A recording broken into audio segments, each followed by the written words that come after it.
getting passed by multiple cars, as I mentioned earlier on. So Nurov in a very precarious situation, but he often finds himself in these places. He doesn't qualify as well as he races. Up front, they are getting with Lee Aberdeen and Luca Varani, not very far apart at all here. But I just want to see how Alistair Haig deals with Marcello Kessler coming around the old hairpin.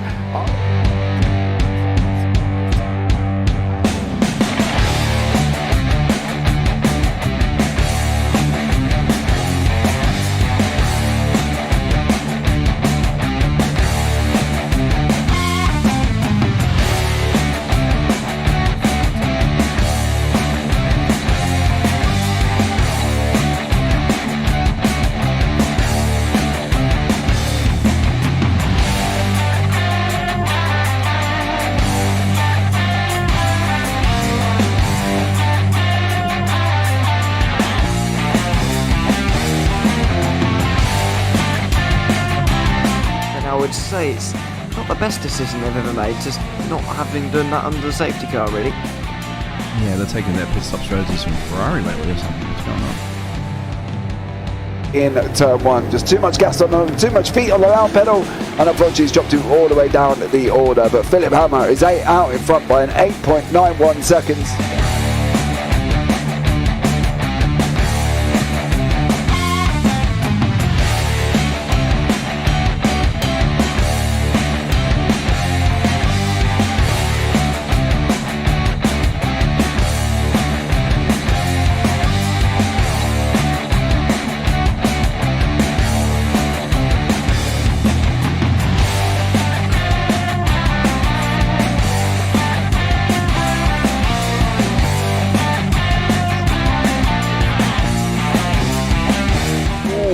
Dan Michael is a wall there, sir. And it definitely doesn't want to be hitting that earlier on as well. Difficult, the understeer is in the dirty air through that final corner because it's such a long corner and you get dragged off into the grass very easily. He'll have the slipstream down in towards the chicane. Peterson was briefly alongside, but that slipstream has saved him and kept him in third. Yeah, Varani now lost a little bit of time to Aberdeen, about half a second. Peterson is...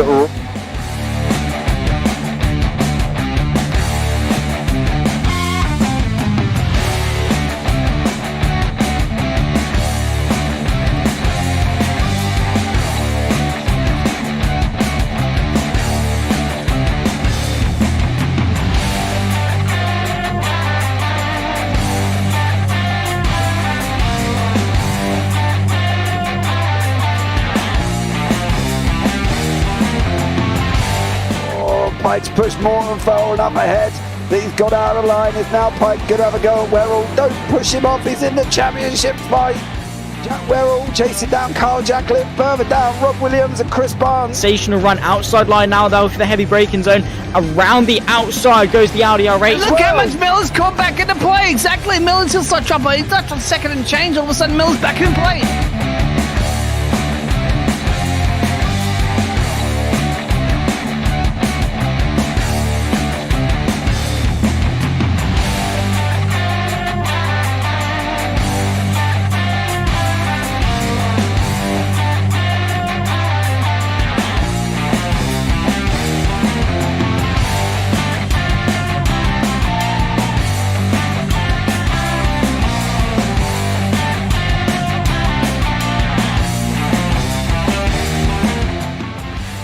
On to the back end of Phil Jocelyn. So there's been a lot of movers and shakers in this first 2 laps here for race. Absolutely serious racing league. Everybody's a lot have fun. Yeah, it's all about the entertainment. So I hope everybody is enjoying themselves out there in the chat. We know that Ron is been enjoying himself watching. The Burger King machine's off into the grass a little bit there. Is that really bunching up now?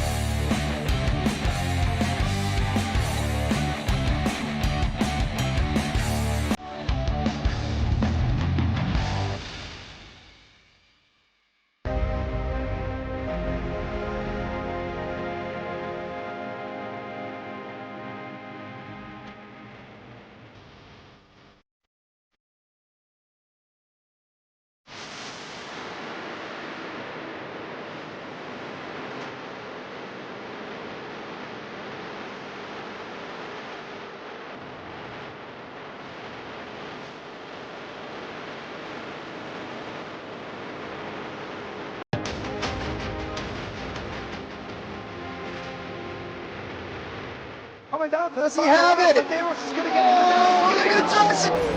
get it. He's on the outside line though, going into the fastest corner on the circuit. Surely this can't work. Dominic Ligner has got a sensational run outside line now though for the heavy braking zone. Around the outside goes the Audi R8. Look how much Miller's caught back into play. Exactly. Miller's still start trouble. He's not on second and change. All of a sudden, Miller's back in play. Can Barry do it? Big Barry's going to do it. Big Barry!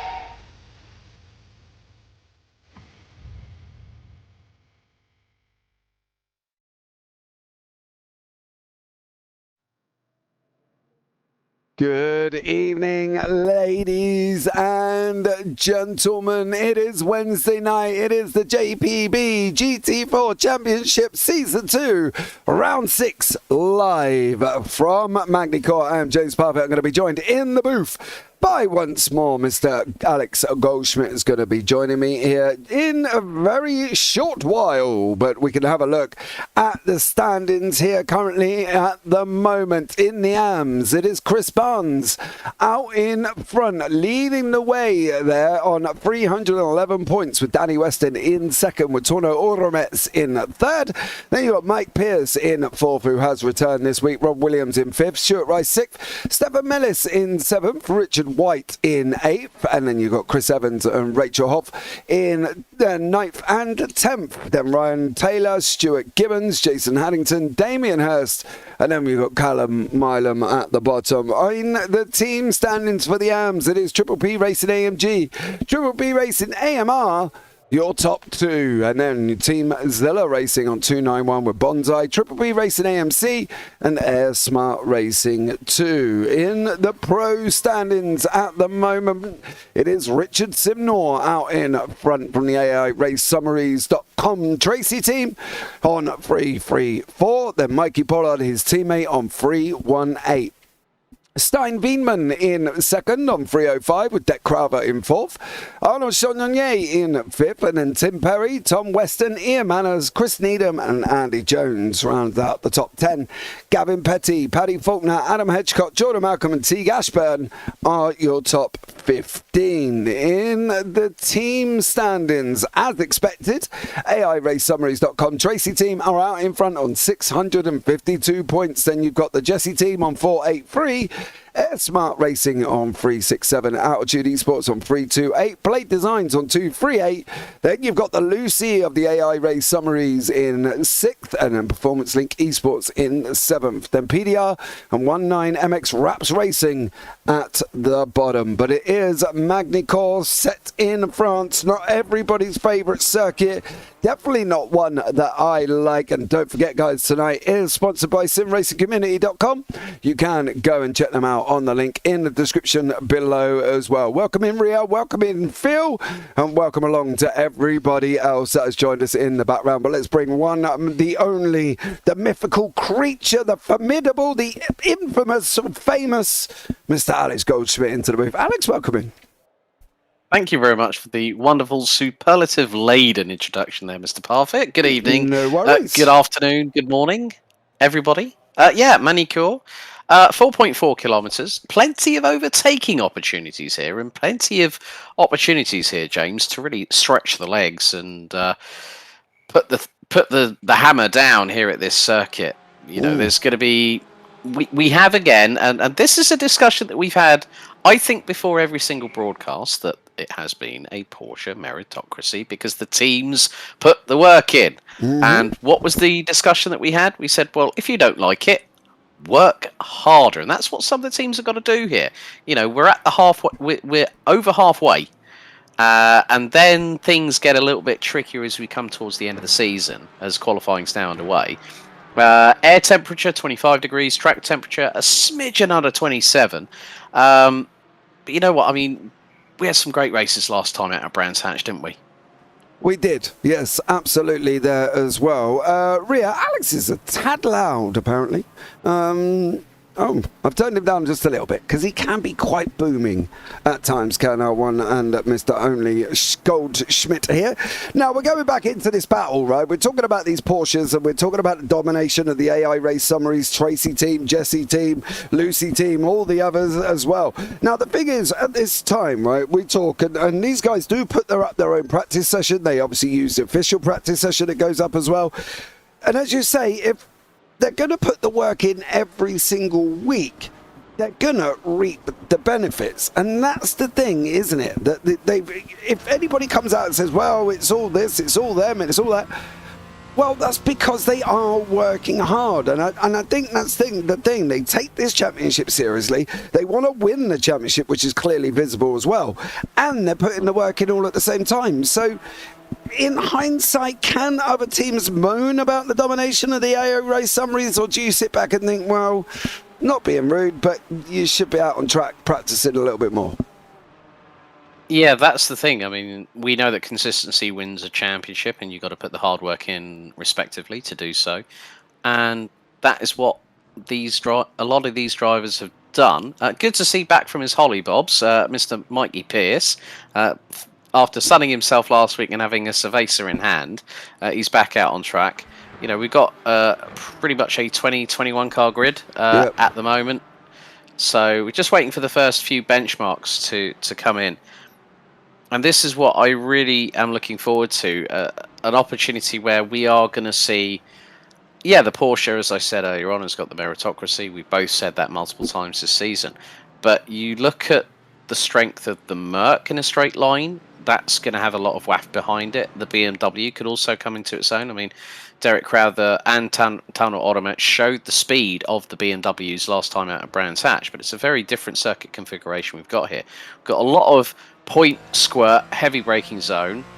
So these drivers are probably going to be, the best part of 65% at full throttle. And that's where you're going to find out which cars are really, really going to make the best of it. And the Porsche, I think, for my money, is over the curbs and a bit of an off track there. Richard Simnall's put in the banker lap of a 1 minute 45.472. Mikey Pierce 146.8. So we are waiting for a few more people to come through. Tom Weston 1 minute 46.6. Stein Wienman went purple sector 3 and sector 2, but had his lap time disallowed by exiting the circuit stage right and circumventing track limits. Yeah, and that was the one he did at the final chicane for Stein Wienman. So unfortunately there for Stein, it's going to have to go again and hopefully this time hit that chicane properly. Magny Cours in general, Alex, I think everybody I talk to, the jury's out. They can't quite decide whether or not it's a nice racing circuit, whether or not they enjoy the racing circuit. They're not sure what cars would go round here. I, for one, am in the same boat. I think the jury's out on the circuit. I don't think I'm a lover. I don't think I'm a hater. I'm just not sure that what car would work best around Magny Cours. You know, I've seen TCRs, I've seen F3s, GT4s, GT3s, Radicals, the whole lot. And I can't really say that one car is more suited to this circuit than the other one. And it's a bit of a weird one for me. It seems a very weird design. It seems a very weird makeup when you come round the final corner at turn 15, and then you've got a chicane to deal with for 16 and 17 before you get onto the start-finish line.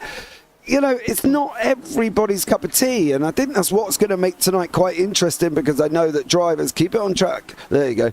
And I know that drivers have moaned that some people like it, some people hate it, some people don't even own it, others haven't got out and bought it, and there's a lot of up in arms about Magny Cours.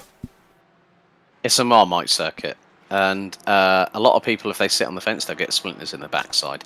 Running joke here on JPB, especially with the GT4 series. I kind of like the fast nature where there is opportunity to get a little bit of slipstream. You know, going down into turn 15, which is the Lycée complex, coming down from the corner known as Chateau d'Eau. You know, it's a track that's been populated on the FFSA GT Championship since the late 1990s, and it's a staple. it's right smack bang in the middle of central France, which in other words means right in the middle of nowhere. It's about 250 kilometers away from France's capital city, Paris. But it has, I think for some people it might have that little bit of je ne sais quoi. It might, and as you said, some people don't know what car suits it. No. It's a difficult question to answer, but whoever masters it tonight will have definitely earned their respite, as we see Wienman go purple in Sector 2 again. Stein's currently down in 12th position. Best lap from him at 1:47.419. So it looks like he's had he's nearly had a he's back. He had his first lap disallowed. Paddy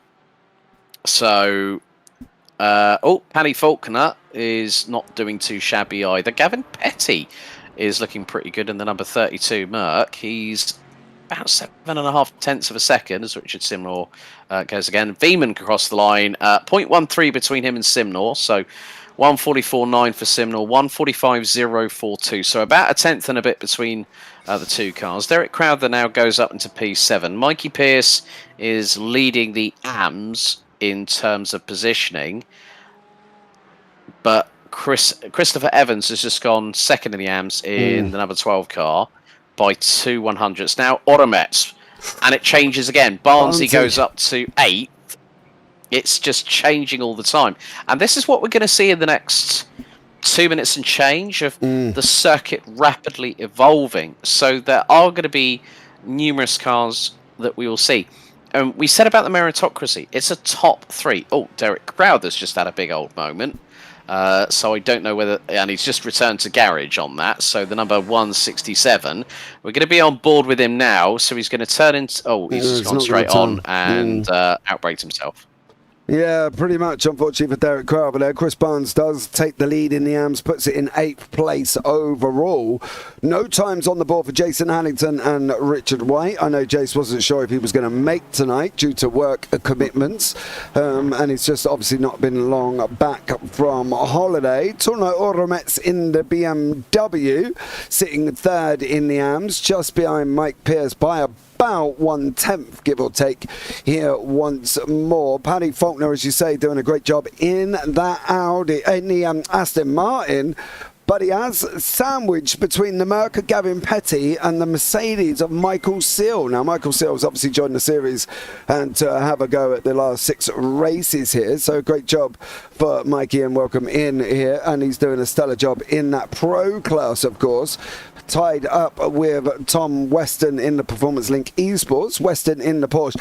This is one of the things I don't like about this circuit. Look at how far left Piercy is, and it doesn't count as an off-track. Now, at some circuits, like the Red Bull Ring, you go and sneeze at the curb at the exit of Worth, and you're off the, well, look, obviously that's going to get you an off-track, but unfortunately for Paddy Faulkner there. But the off-tracks are just very inconsistent, I think would be the word. Yeah, that's the thing, because Magny Cours doesn't, I think, doesn't get a lot of love. Mikey Pollard's just gone P2, one literally 3 1,000ths more than a tenth behind Richard Simnor as we're coming towards the end of qualifying. And is this? This is Automat. So just pulls off. He pulls to the he just pulls off to the right hand side. So again, another pole position for Richard Simnor by 0.13. Wienman takes 3rd. Faulkner best of the rest. And there's the grid for our sprint race, folks. 15 minutes, no stops, and it's cry havoc and let slip the dogs of war tonight at Magny Cours. Yeah, Richard Simnor is on pole in that Porsche with Mikey Pollard in 2nd, Stein Wienman in 3rd. Then you got Paddy Faulkner in 4th with Gavin Petty in 5th, Michael Seals 6th, Derek Crowther is in 7th. Then you got Chris Barnes in 8th, and then Tom Weston and Mike Pierce there on row 5, and in 6th it's Torno Oromets and Chris Evans. In row 7 you got Rob Williams and Stuart Gibbons. Row 8 is Danny Weston and Stuart Rice. Row 9 Jason Hannington and Richard White, and then Rachel Huff and Stefan Mellis round out row 10, and there's 20 car strong field. 15 minutes of action.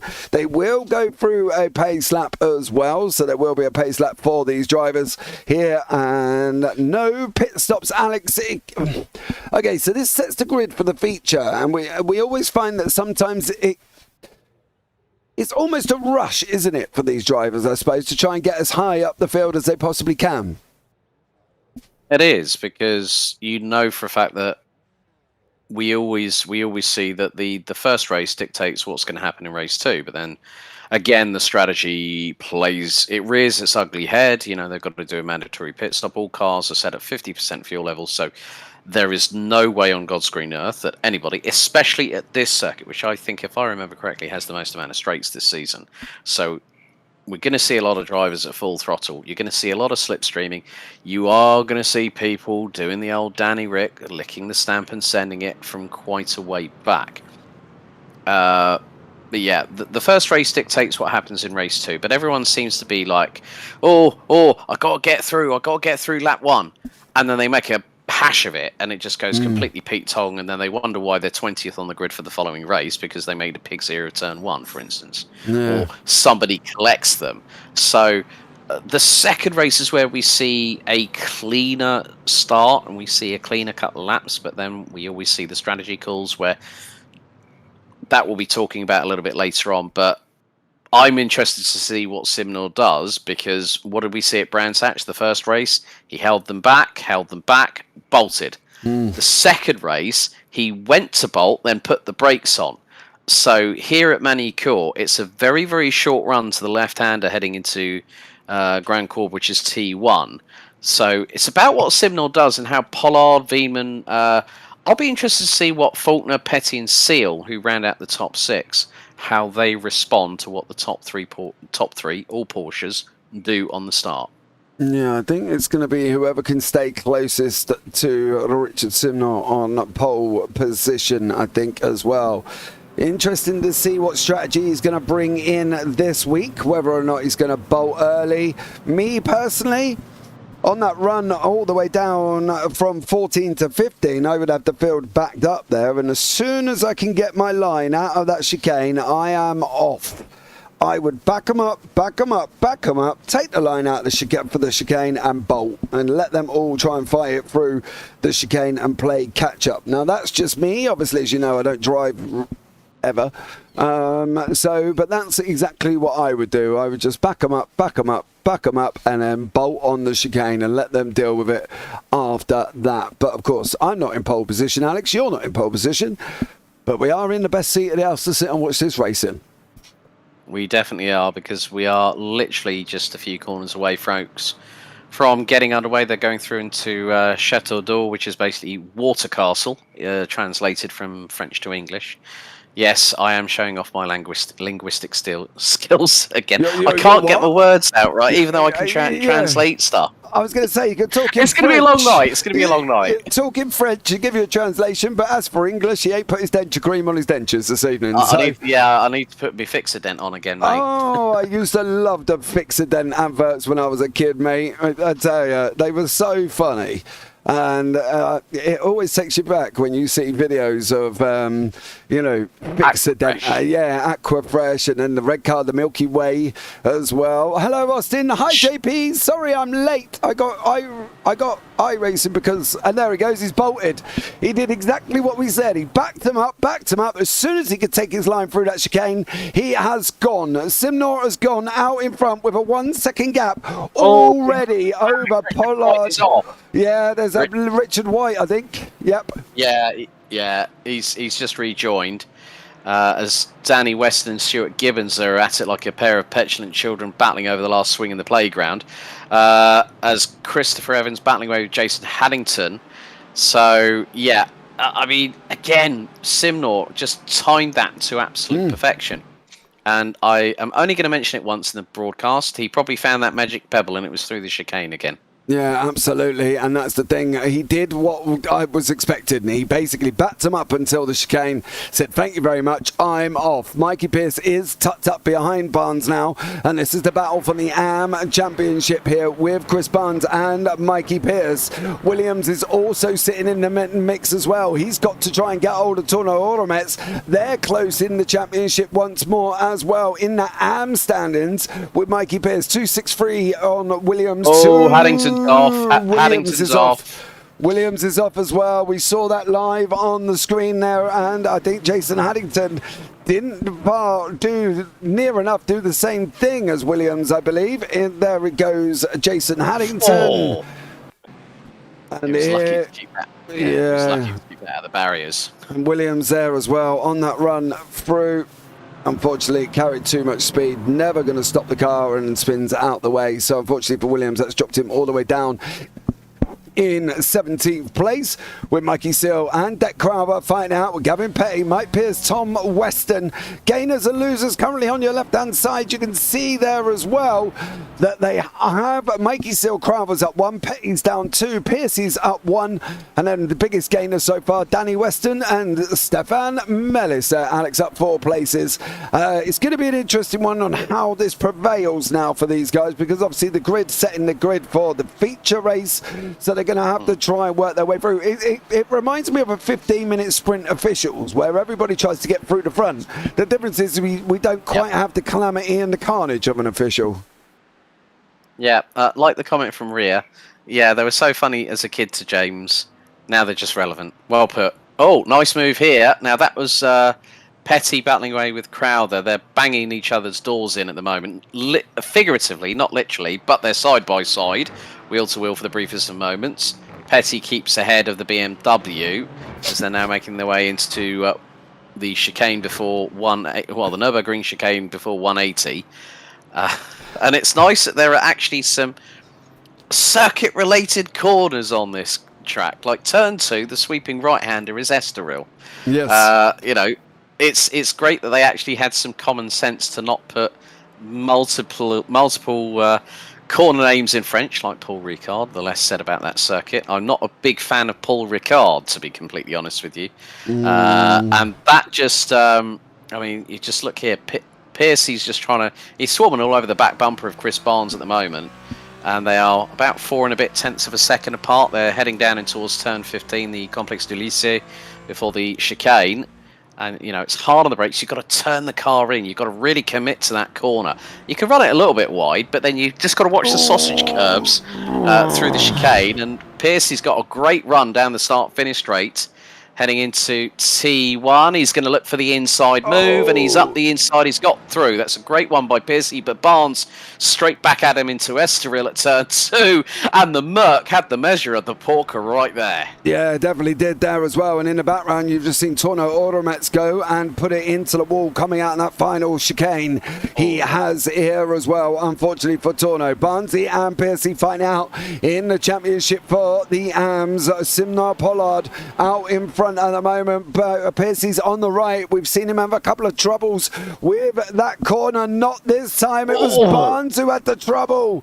Barnesy had the trouble. He couldn't get that Merc stopped. Now they're running up beside Deck Crowder here as well. There's Tom Weston in, I believe he's in the mix as well. Down in 10th at the moment is Weston here in that Porsche. But Barnesy and Pierce still going at it for this AM lead here, Alex. I think they're going to be going at it all the way through this race. Oh no, don't start that, Mikey Pierce.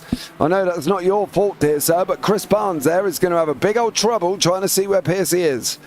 Yeah, they're on the run through into the chicane at Imola, coming up next before the water castle corner, we'll call it from now on. We're not going to use the French name, just so at least we don't confuse you folks at home. But Barnesy again, just all over the back of Piercy, just trying to see if he can force him into a mistake. And look at the run that the Merc has got out of the water castle corner, now going down through the Parabolica style kink. Very much echoes the same side as Hockenheim into the Complexe de Lycée, and he gets through before turns 16 and 17.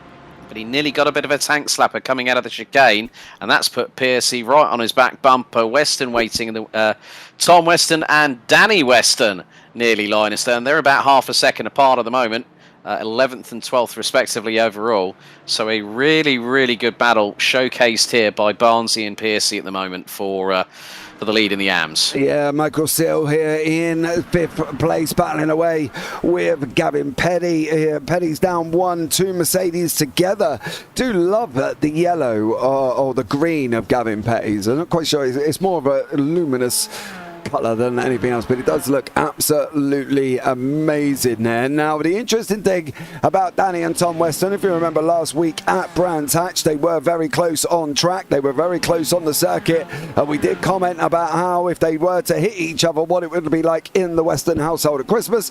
Well, they have told me that that was planned. Tom and Danny are in the same chat, and they did say that Danny was going to allow Tom through towards the end as he was slightly quicker at the end of the race. So anything the Weston brothers did, it was planned last week here as well. So apparently, although we were exciting about that, what we'd see in the Weston household, no, it was never going to happen. Apparently, it was all planned and they were talking together. Seal and Faulkner here, Alex, still going at it for 4th and 5th. Seal and Petty. Yeah, been pretty even, Stevens, but Petty seems to have the measure of Searle at the moment, heading through out of turn number, what will be turn number 15 into the chicane.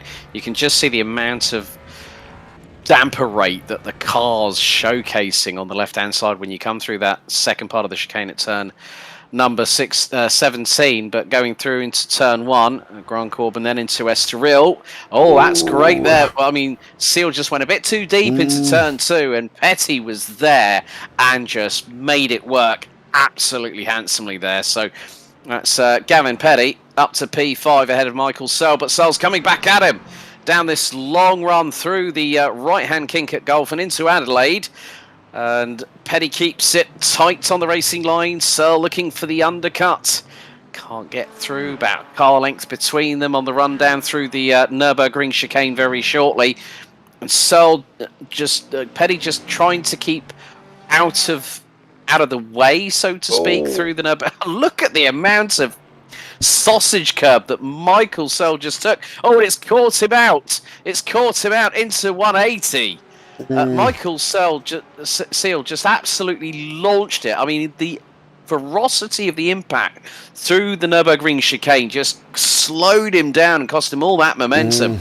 And really put him on the back foot behind Gavin Petty. Yeah, definitely did there as well. Seal absolutely launching it there. Mikey Pearce having a battle further back. You can see with Danny Weston. This is the two AMs fighting it out once more.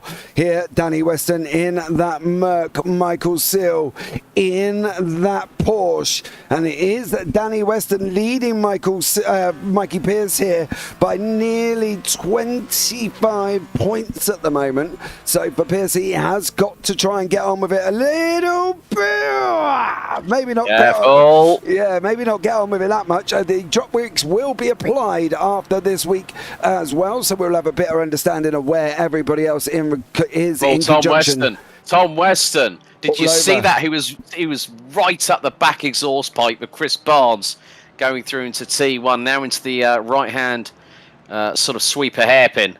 And a kick-up of dust from Barnes on the right rear, just really making as much use of the track. It's quite wide here at Magny Cours as well, which allows for that slipstreaming, and then through into Gulf, and then into this very, very hard braking zone here at Adelaide. You've got to really, really nail it. You've got to, as I said earlier, you've got to fully commit to this corner. You cannot put a foot wrong here. It's a bit like the hairpin at the Circuit de Gilles Villeneuve at Montreal in Canada for Formula One. Very much echoes that kind of corner. Yeah, I've done a bit of an analogy on this circuit, right? And I went through the corner names and I went through the tracks in conjunction with their corner names. So, you know, me and you both know Estoril. Oh, that's Petty. Yeah. Petty's been off. Yeah, he has. Unfortunately for Gavin Petty there, he got a little bit all wrong on lap 6. Coming down into that 180 through the chicane of 7 and 8 at the Nürburgring. I'm going to see images of Rob Williams here doing exactly the same thing, and he did. It's like a ballerina spin in slow motion, Alex, there, isn't it? It's so tough when you can feel the car going and you just can't do nothing about it, apart from the fact just sit there and hoping you can get it the right way. Mikey Pierce has hit trouble. He's gone down a few places. Let's have a look at the replay here. Is this the corner he's had trouble? Oh, he took a big old dose of sausage curb there, and unfortunately... Oh, my goodness. Just got missed there, dear Piercy, but that is not going to do himself any favours. All the way down in 17th place at the moment here, Alex. 9th in class. Not an ideal scenario for Mike Pierce. No, Evans and Rice did very, very well to keep to the right-hand side of him and go, right, okay, do the old coal trickle through the smoke at Days of Thunder trick and just get through. Meantime, Chris Barnes is having a great one. Tom Weston has just got ahead of Gavin Petty. They're now heading through into Adelaide. Petty gets back up the inside.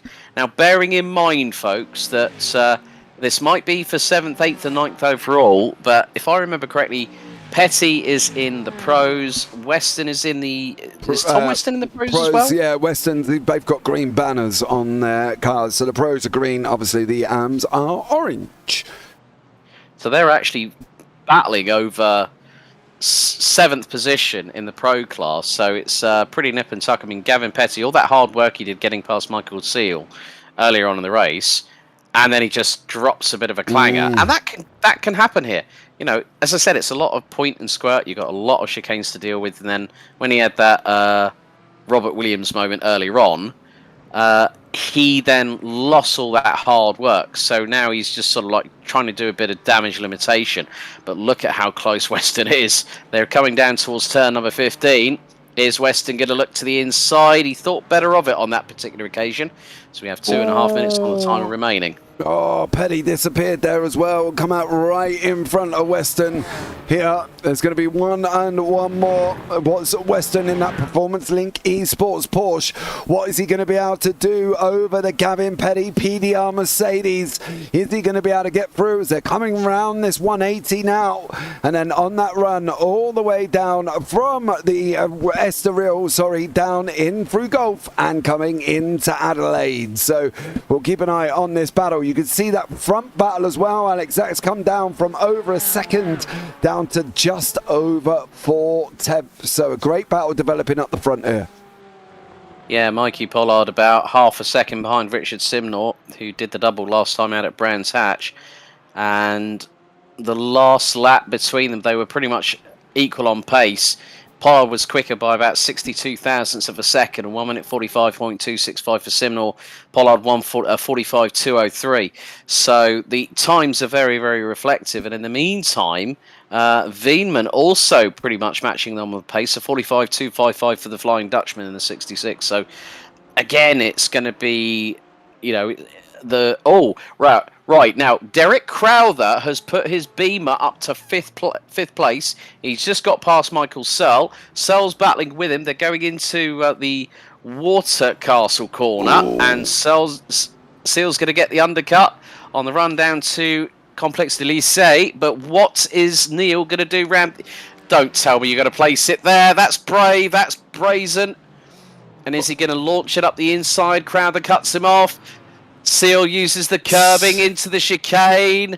Oh, Mikey Seal. That was brave very man, yeah, brave man there. Take up our young sir as he managed to get through Derek Crowther at the final chicane. Crowther was either going to send it too wide straight and see what happens there, but we're on to that final lap of the race. Simnor and Pollard are out in front. They're battling for that overall victory in this sprint race here. Crowther trying to get past Seal, who's got Petty and Barnes behind him, with Weston as well. Weston in ninth there. Jason Addington's in the pits and he's out. Unfortunately, his long day has taken its toll on Jason Addington and he just can't concentrate at the moment. Crowther's going to have a go with Michael Seal through Adelaide. Now Barnes is going to find himself in the mix once more here. Chris Barnes trying to mix it up. Gavin Petty further back having a go at Barnes as well. Through now, they've gone into that Nurburgring chicane, coming round that 180. The leaders are on their way around that Water Castle turn. for turn 14, top round corner here, Alex. And it's nearly over once more, but Richard Simnor is just about going to hang on, I believe. Yeah, half a second between the top two at the moment. 21 plays 73. Simnor has led every single lap from lights out and through into the Complex de Lycée for the final time. Pollard was really late on the brakes into the chicane. One more time. There is going to be very much. That's it. Simnor does 3 on the bounce. 2 at Brands Hatch and takes the opening win in the sprint. But it's all kicking off a little bit further back from fifth behind. Yeah, Michael Sill here as well. Barnes is going to take the hand win. Weston not on the final corner here, but Mikey Sill is going to go over the line. Derek Carver, I think, is going to finish behind him. Barnes takes the win in the arms. Petty there. Weston does manage to come over. Danny Weston takes second with Stuart Gibbons. Gibbo there in that Blade Designs GT4 in third, and they've had a little bit of contact there as Williams does come over the line as well. But yeah, why not? Great fighting overall, to be fair, for the first race. It's tough because the second one is always a little bit more strategic with that pit stop, isn't it, really? And that's the thing for these guys. There's a lot more work on the second one than there is on that first one, and it's just about making sure you get your car in the right position. It is, and also with the fact that there's a lot more higher acceleration zones here. You know, there's a lot more of it. As I said, it's more of a point and squirt circuit. You know, you're going through, let's say, for instance, going through into turn 1, and then you go through the sweeper at Estoril, turn 2, onto the back bit. You have got ample opportunity to go flat chat, full throttle. And then you've got a heavy braking zone. So you're down from 6th gear to 1st, and you're probably doing about 55 kph on the apex of Adelaide, and then you're wanting it up again. You're carrying the momentum through Nurburgring. But yeah, the thing was, Simnor knew how to control the race. Race 2 coming up, which is the feature. It's a mandatory pit stop. It's 45 minutes, and all drivers are set at 50% fuel. JP, there's the results from the sprint here at Magny Cours. Yeah, you have got Richard Simnor does take that victory over Mikey Pollard. Paddy Faulkner in third, with Michael Seal, a debutant, 4th there for him. Derek Carver in 5th. Chris Barnes wraps up the win in the arms, with Gavin Petty and Tom Weston rounding out the top 8. Danny Weston, Stuart Gibbons rounds off the podium for the arms there as well. Weston in second, Gibbo in third. Then you got Chris Evans, Stuart Rice, Rob Williams, Torno Oromets, Mikey Pearce down in 15th. Not a good run for him here this evening in race 1. And then Stefan Mellis and Stein Wieman there as well. It's a bit weird. What actually did we miss? And then we got Richard White, Rachel Off, Jason Anderson. Did Stein Wieman have an off then, Alex, or did we just? I didn't see. No, that. he finished third. He finished third in that race. Well, he can't have done. Well, unless he's had a big old off, to be honest with you. Yeah, I mean, if that's happened, then Wieman drops a bit further away from Pollard and Simnor, who are rocketing away into the distance. And from that perspective, you've got to think, well, Stein needs to try and get, you know, refocused, reset. If he's dropped a bit of a clanger at the end of the race, okay, it's done. It's past tense. You can't let that sort of like irk you, if you know what I mean. Irk you. You can't let that bother you. You can't let that sort of get in your mind, because that will play games with you all the way through a 45-minute feature race with a mandatory pit stop. Yeah, I think that's the thing, isn't it? You know, they've got to try and make sure that for Stein, he's got to try and work on it, try and make his way through the order. It's going to be difficult with the cars in front. But I think at the end of the day, he's probably got the skills to do it, I think, as well, Alex. I don't think for Stein, he's going to have much of a problem coming through the field. I think the thing is, he's just got to come through the field and do it safely, hasn't he? And I think that's the thing. The safety first, almost. Yeah, sort of discretion being the better part of valor, which is where you wonder whether they're going to make. You and that saying, Mr. Goldschmidt. I like that saying. I know. Every week I hear that saying. Every week. I'm not saying there's anything wrong with it. You haven't said anything controversial tonight, have you? No. Yet. That's the usual occurrence every time we go on broadcast. This is also true, yes. I normally do end up getting myself in a little bit of bother with drivers and admins and whatnot. That was a bit hurtful. I feel like I've had an arrow through the heart, sir. Or a knife in the back and someone's twisted it several times, counterclockwise. Yeah, Oh, Phil's just put yet. Yet. Thanks, Phil. You're still probably asking about whether you're going to get your Big Mac and fries again. Yeah, well, I definitely ain't. The daughter-in-law's definitely not going to get me one of them. But at the end of the day, look, the thing is with us, right? You know, we're here to call the action. We're here to call out the action. We're here to call out the problems, the mistakes. That's our job. That is why me and Alex get employed to do what we do at the end of the day. And it can be controversial. It can be. Yes. And in F1 it is. Look at Crofty and blimey, I forgot it. Brundle. You know, they're controversial. It's about, at the end of the day, calling what we see. And yes, there are drivers that do take offence to things that I say, and I do wake up some days of the morning after the broadcast with a few somewhat choice-worded messages. But at the end of the day, that's what we're here to do. If we were all very complimentary about every single little thing that people does, is it really commentary at that point? I mean, at the end of the day, we do have our own vested opinions. We're passionate about what we do. This is why we do what we love at the end of the day. This is... People might say, well, you get to talk all the time. Yeah, but it's what we love doing. But we help to tell stories. We see, as James said, we see the action as it happens, as we are coming to the end of warm-up. And pretty much hardly anybody went out on track, to be completely honest with you, because everyone's stealing themselves for the 45-minute sprint race at the second Nov Magny Cours, situated in central France, 4.4 kilometres. We've already had one pretty good race so far as we get set for the grid. So Richard Simnor will once again start from pole position. Mikey Pollard alongside him on the front row. Paddy Faulkner, the best of the rest in the Aston Martin. He'll be joined by Michael Seal. Great work by the number 18 in the sprint race. Derek Crowther and Chris Barnes ran at row 3. Gavin Petty and Tom Weston complete the top 4 rows, with Danny Weston and Stuart Gibbons, who were the remainder of the top 3 in the AMS, rounding out the top 10. Christopher Evans and Stuart Rice, row 6. Then we go to row 7. Robert Williams and Tauno Oromets in the Merc and the BMW respectively. Mikey Pearce has got some work to do from 15th on the grid. He's got Stefan Mellis alongside in the 570S McLaren.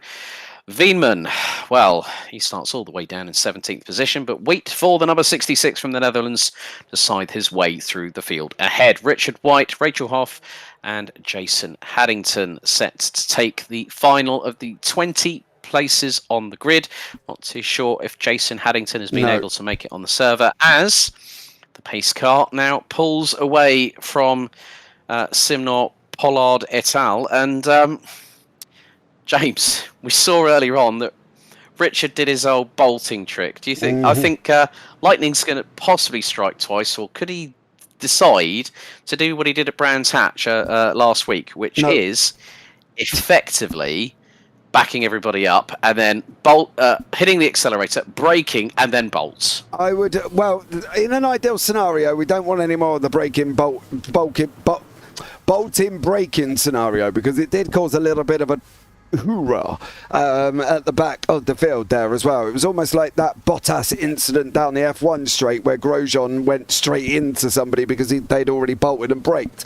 But I think... Oh, yes. Do you remember that one? I can't remember where the racetrack was. I think it was... I remember. One of the Far East, wasn't it? Out in the Far Mugello. East? Mugello. I think it was. And it was Mugello. Yeah, because they all went into the back, didn't they? And Grosjean was not best impressed, let's put it that way. But I think for Simnor, if he doesn't do the same thing he did, I would be very surprised. Now, Phil, I also agree with what you said there. 45-minute sprint doesn't sound much of a sprint, Alex. That is because you did call it a 45-minute sprint not so long ago. So Phil picking up on the points.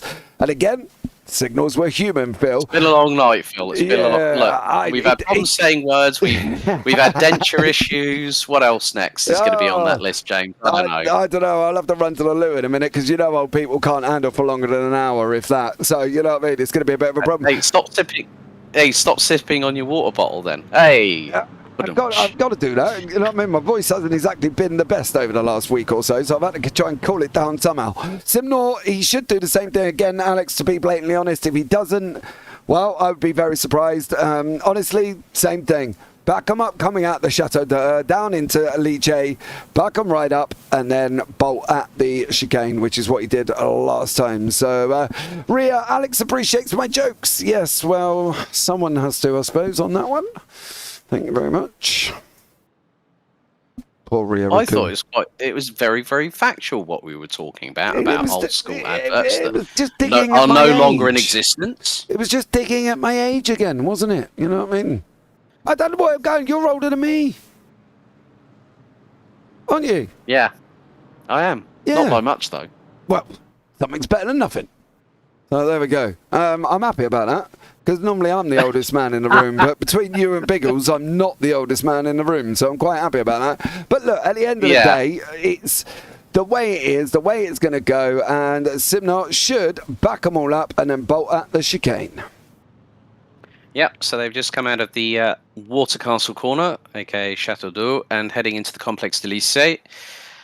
As the Porsche pace car has pulled away from the 19-strong grid. No Jason Haddington, as we alluded to earlier, but Richard Simnor has already started pulling away very, very quickly from Mikey Pollard. He's about 2 car lengths in front, and now through the chicane, the 45-minute feature race here at Magny Cours is red lights on the gantry, and we are green here in France. So a very, very good start. He's already pulled 6/10. That was the kind of start that Richard Simnor needed. Paddy Faulkner's about a second behind Pollard as they make their way through Estoril on the opening tour in this 45-minute race. There's Paddy Faulkner, sporting a very, very fluorescent green radioactive livery on the front of that Aston Martin. But Michael Searle is 3/10 behind and closing as they head into Adelaide. Crowther's got Barnes and Petty right with him as they go through into the right-hand tight hairpin. Oh, Barnesy gets a bit of a tank slapper. Petty nearly gets one as well, coming out of the same corner. Barnesy got They're it all not getting wrong. any traction down there. No, Barnesy got it all wrong. Too much of the gas, and he literally just that back end did not grip there as well. We got Danny and Tom fighting it out for the Westerns. Oh no, Barnes! Barnes has done a Williams. Same corner. Turn 9, the 180 degrees. Barnes has done a Williams. Oh, there's been a big one with Rachel Hoff. Torno Oromets as well. Richard White, I think, all involved in the incident. There goes Barnes. Is Hoff going to do the same thing? Oh, no, she gets tapped. She missed the corner. Literally, did you see it? She braked to the point of where it was almost stopping because she'd run in there. And unfortunately, Torno Oromets, Richard White, had nowhere to go. Well, that's the thing. Like, literally, as soon as she lost the back end, it was a double tap from the Merc, and Oromets went, hold on, race, and bang. Yeah. That's in that particular order. Michael Seal has gone. Oh, drama for the number 18. He's tumbled down the order, and he's off at the final corner. Right, let's have a look. He's right behind Paddy Faulkner. Now, this is coming out of turn number 15. Oh, he just gets us some massive air, unsettles the back end completely.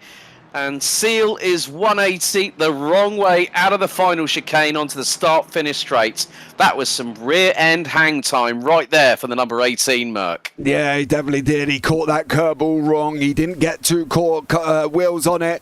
Petty's just about to go up the inside of Crowther into Adelaide here as well. So that puts Petty 4th in class. Simnor's off down the road with Pollard, Faulkner. Then we've got Petty, Crowther. And then we've got the Western, Gibbons, Evans, Wienemann here as well. Stein-Wiemann up 7 places over the first few laps here, and is doing an absolutely stellar job once more. Then you got Stuart Rice in the mix, 4th overall. Rob Williams 5th in class. He's got Mike Pierce battling away. He's gone in deep into that 190. He wants to kind of make sure he can get round it this time. He does a stellar job. He's got Piercy closing all over him. Coming out the exit of turn 10 through 11 they go. They've got Michael Seal in front of him as well. I think that's Piercy through. He is through before they get down into 12-13, which is Imola. Yep, then heading into Chateau d'Eau once again on the long run. Very much echoing, as I said earlier on, the Hockenheimring circuit, where they go out of the second corner and into the Parabolica. Then it's a hard push into this second gear, right-hand corner, pretty much a 90 right, and then over the chicane. You've got to be very, very careful with those curbs, as Michael Seal found out a little bit earlier. And Wiemann is closing in. Oh, Seal has dropped another couple of places behind Piercy and Williams. And he's dropped again. He's off the track. Oh, there's more drama through the final corner. Oh, big drama there for Stefan Mellis. And that was Chris Barnes into the side of him. Oh, no. So Seal's done it again. Yeah, he got it wrong. What's the rejoin? Oh, no. No, I'm sorry. I'm sorry. That I'm going to put my opinion out there. I think Michael should have just held himself ready, waited, held on the brakes. The redress, and you can see going through turn 1, that car has got no steering whatsoever. He got exactly the same thing happen, and there's no front bumper. So you're now going to see this is Williams. Oh. Let's see what Rob Williams does. This is into the right-hander. It's down in Adelaide. I think it's just too much gas.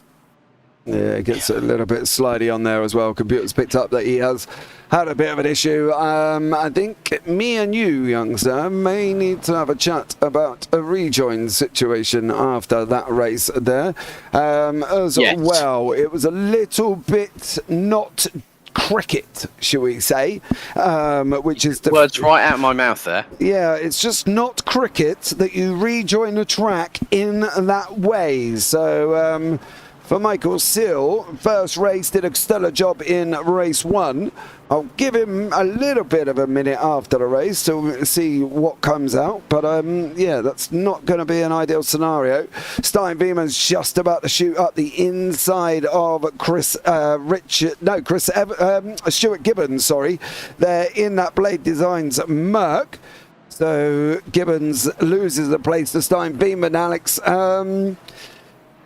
Yeah. Oh, and Stefan Mellis has gone off, despite having that incident earlier where...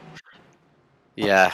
I don't think he's got anything to deal with it, has he? He can't control it, I don't believe. Look, there's Steely again. Mellis is crabbing like an absolute trooper. There's Rachel Hoff trying to get through. Mellis has left suspensions on the deck, Alex. So, yeah, not an ideal scenario for them guys.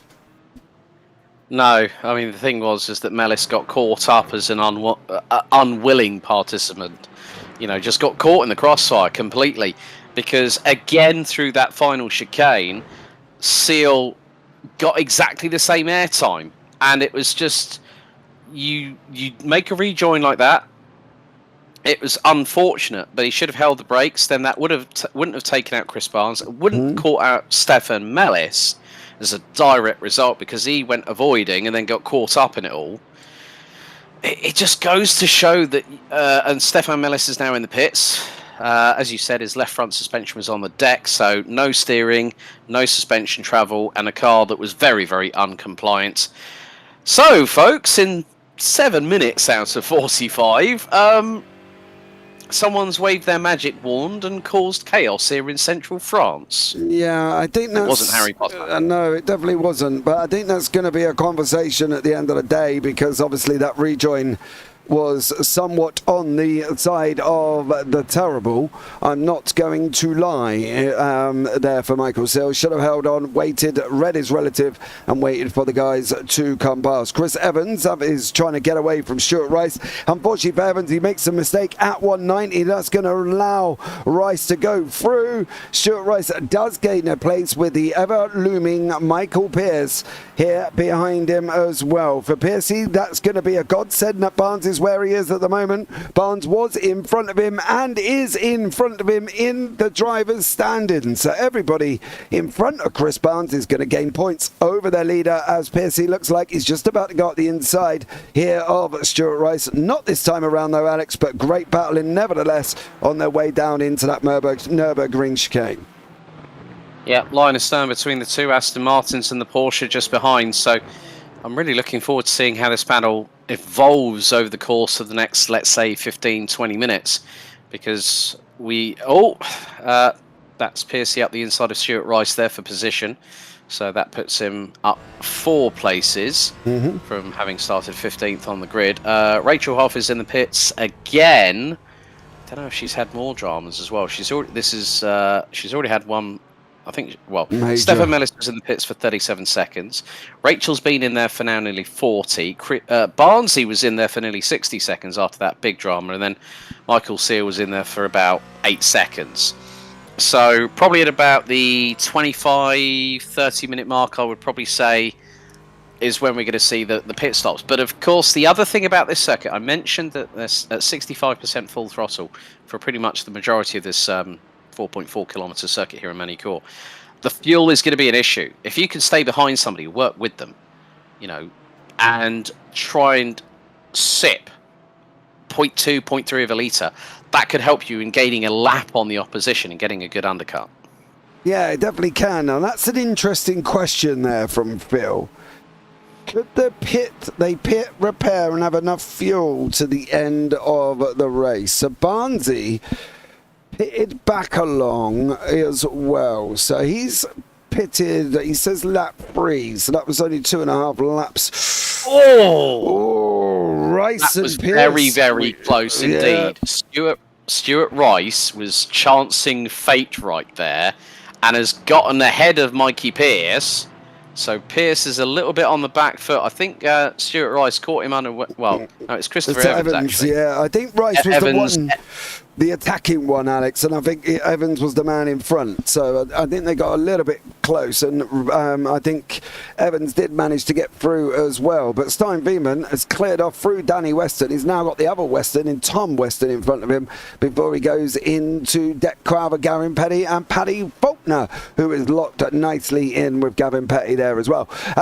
In conjunction to your question, Phil, they can go about 30 minutes, maybe 35, possibly. So what Barnsley's got to do is going to be a mission, and he's going to have to fuel save a little bit, I think, as well, Alex, to make that till the end. So it's going to be very close for Chris Barnes if he doesn't, of course, just go hell to leather and use as much fuel as possible. I can feel the Mission Impossible theme tune ringing and burning a hole in my eardrums right about now when you said about Barnsley having a mission. Pearce and Evans, again, are separated by about 4/10. Now, this is for the for 10th position, but more importantly, the thing is that if Mikey Pearce gets past Christopher Evans and Stuart Rice is not that far behind, look at the closing speed from Pearcey. As they're now heading in towards Adelaide. He's looking to the left. He's gone to the left-hand side. Now, is he going to try and do the old switchback? Oh, Stuart Rice nearly went at the back of Pearcey right then, and then runs wide as a direct correlation. I think Stuart might have been a bit overzealous on late braking on that particular occasion. Yeah, I think, do you know the worst thing is with Stuart Rice? If he'd have gone in behind Christopher Evans, they would have stopped Mikey Pearce getting in the first place. But unfortunately, he missed his braking points there as well. Good evening, Bickley Motorsport. Mr. Stuart Bickley, welcome in. Thank you so much. So I think for Rice's own thing there, he's missed a bit of a trick because of the fact that if he tucked it behind his teammate, he would have made it through as well. So unfortunately for Rice, he didn't make it through. Now for Torno Automets, the importance of this battle for Rob Williams. This is going to be coming down to third in the championship. So Williams and Automets battling it out for that third. That's what this battle is all going to be about, with Mikey Pierce in the middle. So don't forget, drop weeks will be applied this week as well. So it's going to be very interesting how these standards come out. Williams got to get composed at the moment. He's looking a little bit at times quite flustered with that Merc, and obviously we've seen him go round in both races, unfortunately. So from Williams' point of view, he's got to get it under control, get it calm, because he knows what he needs to do. The problem is he's got a very fast BMW, Alex, tucked up right behind him. Yeah, Derek Crowther and Tano Automets have really shown some good flashes of pace in these BMW M4s. Pierce and Evans were just trading shots going into turn 1 and turn 2. Piercy's got ahead in an hour, has actually stretched the gap to 5.5 tenths of a second. That gap might be closing, because now you got Evans and Rice line astern coming through out of Adelaide on the run down towards the Nurburgring chicane before the left-hand sweeper at the left-hand hairpin at 180 before they go into Imola. And Piercy now is just keeping that gap at about half a second. He's just making sure that he doesn't put a foot wrong, because at this circuit we've seen it bite hard before, Gavin Petty being an example in the sprint race earlier on tonight. And then, of course, the big moment with Michael Seal right towards the beginning of the race. So I think it was either on lap 2 or lap 3 with the redress, Rejoin, that big old redress. We're now running on board with Tom Weston, closing in on Derek Crowther, and also Stein Wienman not too far behind. He's about half a second off. Well, he might not even be that by the end of this lap, because they're about to head through the final chicane and across the line. Weston's got the run. Wienman goes in. Now that's interesting. Wienman has just gone in on lap 8, and that's with just over half an hour to go. Weston swarming all over the back bumper of Crowther going into Estoril. And who's going to get the better run? Who's going to get the better traction? Well, I think Weston was trying to carry the momentum through. Look how wide he's gone coming out of Estoril, and Crowther has dropped him like a bad habit. Yeah, he definitely did there as well. Unfortunately for Tom Weston, I know he's been testing throughout last week and this week at this circuit as well, and he's done a stellar job so far, being 6th in class with Crowther in front of him. You can see in front of that the Petty and Faulkner battle looming as well. This Mercedes, this Aston Martin, almost I was going to say the best of the rest, but I'm not entirely sure that the best of the rest would be fair. Yes, Pollard and Simnor have been in a different postcode most of these races, and this race especially. But I don't know if best of the rest is a fair analogy. You know, they've both got the ability to get within that front two. It just comes down to how and where they're going to go about it. So I think best of the rest is probably a little bit cruel, but, you know, they're still fighting it out here. Yeah, best of the other manufacturers, I think, could probably be the more logical term from that perspective. But, you know, the battle between them, considering the fact that the Aston Martin has a bit of Merc DNA, mainly the engine underneath the bonnet. So, but the thing is, the cars are quite evenly matched, and Petty isn't closing in as much as I thought. But Faulkner and Petty have just set exactly the same lap time of 46.047 on lap number 9.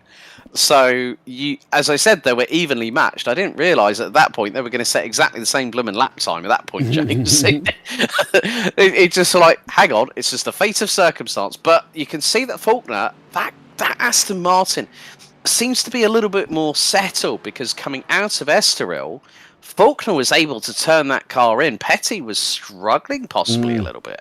Yeah, I think the Mercedes, as it gets towards that middle end of the race almost, it kind of does make the tyres a little bit more slippery, and I think that's probably where Petty now has probably got to back off for a couple of minutes, Alex. Give the tyres a chance to come back to him almost, and then go again to try and gain before they get to that kind of pit stop mark as such. Give the tyres a bit of a rest, just follow Faulkner, get it through and deal with it after that. But he's just got to sit back at the moment, I think, for Petty, and just give his tyres a minute, cool down and let them come back to him. Yeah, it doesn't need to overwork that car. As you said, if he overworks the tyres, Faulkner swinging it a little bit wide, and that's into the Water Castle corner. He's going to sweep it wide again. Petty's he's trying to get the run down into Complex de Lycée, but the strategy there from Paddy Faulkner was actually pretty good, because he carried that momentum through into the Water Castle corner, into Chateau d'Eau, and then carried it through. And Petty had no answer. The gap's now it's coming up to 7/10 as they go into the approach into T1. And there is Weston, side by side with Crowther. Weston, is he going to get through at turn 1? Yes, he is. Oh, that's a great move there from Tom Weston. Timed it perfectly, but Crowther's saying, no, you're not getting away, mate. No, I'm sure Crowther won't let him get away either. Derek Crowther is not a person that will just let you drop him and run. And trust me, for Weston, this race is not over. This could be a battle of the pit stops coming into the last 25 minutes here. And I wouldn't be surprised if Weston and Crowther went in together. I'd be very surprised if Crowther doesn't try and cover him off or doesn't try the undercut on him here as well. I think it's going to be very shortly. I'm interested to see where Barnsley's going at the moment. He's still out on track, but he's just obviously, we've got that fear of his pit stop and whether or not he's got enough fuel to get to the end. That's going to be an interesting one as well, Alex. One for us to keep an eye on, whether or not Barnsley's got to go in again. Because if he hasn't got to go in again, he could be in a better position than we're giving him credit for at the moment. Yeah, but when you think about it, lap 3, I mean, the drivers are averaging anywhere between a high 144, well, if your name's Richard Simnor, of course, or let's say a low 145 to a mid to high 146. So 3 laps, give or take. That's about 5 minutes. So Barnsley might...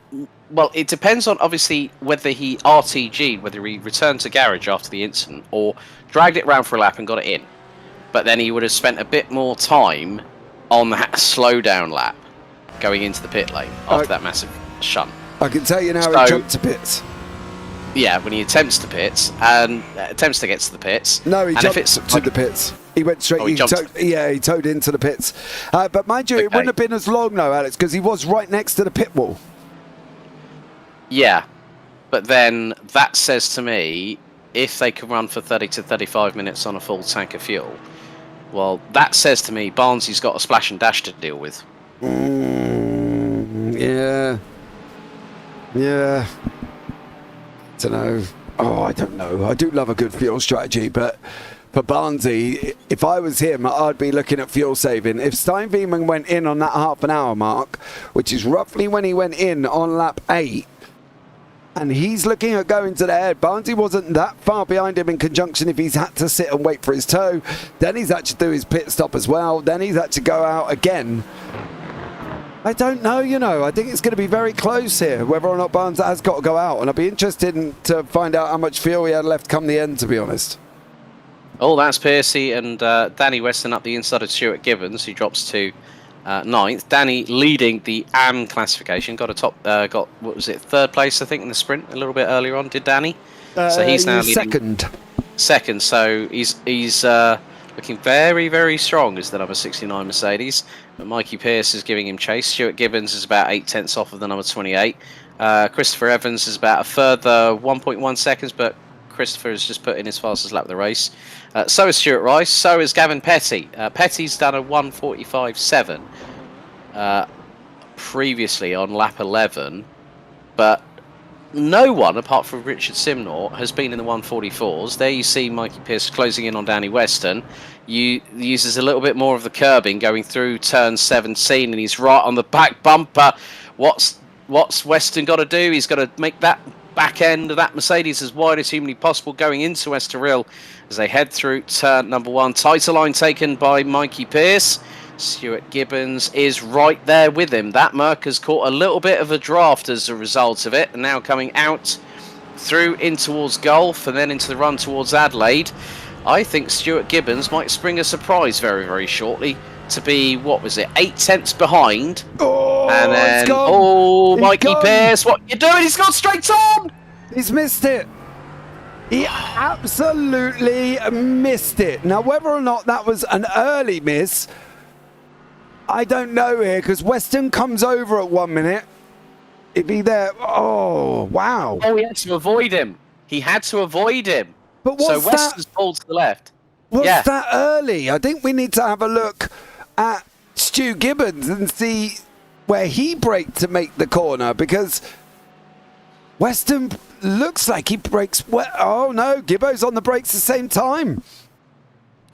Yeah, so I think what that means is that Mikey Pearce got a bit too close and personal to the back end of Danny Weston's exhaust pipes, and then found himself having to have he's lost one of his 9 lives as Mikey Pearce. Yes. Because that is definitely a change of virtual Nomex required for Mikey Pearce. We're going to ride on board with him now. So you see here, he's closing, bouncing off the rev limiter. There's the brakes, and Pearcey's just gone, damn, and he's just gone straight on. The thing is, when you're closing at that rate of speed, you've got to anticipate what the driver in front is going to do. Yeah. And unfortunately, I think Pearcey just had a lick of speed too much, and he just went. And now Rob Williams has just gone into the pits on lap number 13. So I think that was really a case of Weston did exactly what Weston and Gibbons braked at the right time, and Pearcey just completely got unsighted. He was carrying so much speed, he was bouncing off the rev limiter, and Danny Weston pulls to the left and he goes, damn. Yeah. Oh, Gibbo just missed it as well. But I think the thing is as well, if Gibbo had braked a lot later than Danny Weston, then I would have called Danny out for maybe having a break in a little bit early. But they braked at exactly the same point. So it wasn't anything to do with braking early. I think it's just Pearcey was so close to Weston, he just missed it. Either forgot where he was on track, and it's easily done. I'm not going to lie. I've done it, but then again, I'm never top class. But I've done it, and we've seen top class drivers do it as well. You know, look at Hamilton and Russell over the weekend. If they could take each other out, these guys could do it as well. And they just missed. I think Pearcey just missed his braking point. I've got to be honest. Yeah, he just completely missed it by a country mile. Yeah. I thought he was going to end up in Monaco at that rate. The way that happened. But he wasn't even dropping speed on the way down, was he? That's the thing. Oh, no. This is going to be annoying. There we go. He wasn't even dropping speed when he went on, so it wasn't like he was even on the brakes at the moment. He had to try. Sheesh. For Gibbo there, that was a little bit close. So I think Gary just missed it completely for poor old Mikey Pearce. Chris Evans is in the pits. Where is Barnes in all of this? He's still a long way back at the moment. Still not really making progress. Oh, no. Chris Barnes, what did you do? Who's he got closing in on him? That's the leader, I think. That was Simnor. This is into... Oh, okay. He lets him through. Okay. And he... gives the loud pedal the berries a little bit too much and gets a bit of a right-hand snap oversteer as a direct result. But Gibbo and Stuart Gibbons and Danny Weston, right close and personal, coming out of Adelaide. This is the run through into Nurburgring. Careful, Stuart. Watch where you place your car. Danny, keep that back end as wide as humanly possible into the Nurburgring chicane. Weston's got it wrong. Oh, Danny's it! Oh no, Danny Weston out of the lead of the AMS on lap 15, Alex.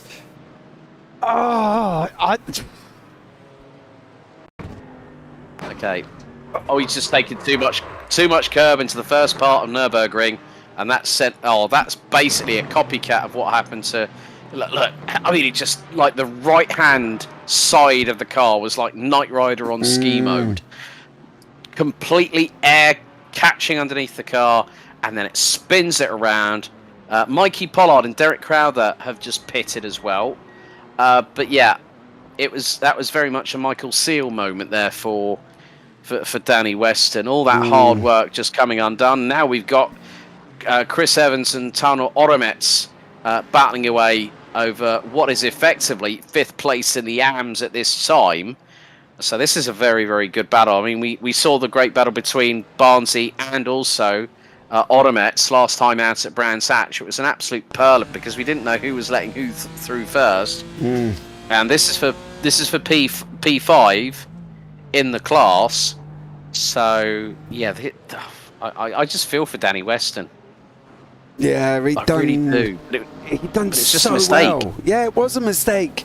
But he was doing so well, and he's going to be in that car kicking himself. Oromets is trying to go up the inside of Evans here. The battle for 5th and 6th in the class. You can see the class breaks on your left-hand side at the moment. You've got the top 8 there in the pros. That's partly because there is only 8 of them. And the AMs underneath with a 12th down of Jason Addington, who has not taken the start of this second race here. Oromets is not going to give it up to Evans. He's going to make Evans work for it. Now, Evans has got Rice in front of him, so maybe Rice might be able to assist a little bit. I'm not saying, slow down and let them pass, but might be able to help out a little bit there. That mistake earlier on from Danny Weston not only cost him the lead, but has dumped him down to 3rd in the class and has put him 10 seconds behind Stuart Gibbons.